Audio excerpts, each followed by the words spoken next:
Hindi pa man tinatalakay sa Senate plenary ang divorce bill, nagpahayag na ng kanilang boto ang ilang senador.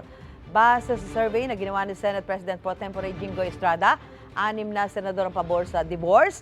Sila ay sina Senador Risa Ontiveros, Robin Padilla, Grace Poe, Amy Marcos, Pia Cayetano at Rafi Tulfo. 5 senador naman ang kontra sa panukala, sina Senate President Keith Escudero, Senador Jinggoy Estrada, Francis Tolentino, Joel Villanueva at Ronald De La Rosa. Una nang sinabi ni Escudero na mas pabor siyang padaliin na lang ang proseso ng annulment. Sina Estrada at Villanueva bahagi raw ng kanilang konsiderasyon ng pagiging Kristiyano. Sabi naman ni Ontiveros na sponsor ng divorce bill sa Senado, handa siyang makipagtulungan sa mga kapwa senador para makabuo ng divorce bill na katanggap-tanggap sa lahat. Si Senador J.V. Ejercito, makikinig daw muna sa mga magiging diskusyon pero mas lamang daw na pabor siya sa divorce sa ngayon.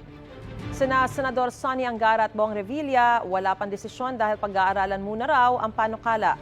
Pasado na po sa ikatlo at huling pagbasa sa Kamara ang Absolute Divorce Bill. Sa Senado nasa Committee on Rules pa lang ang Senate Bill 2443 o Dissolution of Marriage Act.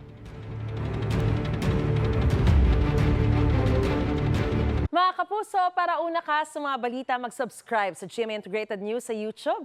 Sa mga kapuso abroad, subaybayan niyo po kami sa GMA Pinoy TV at sa www.gmanews.tv.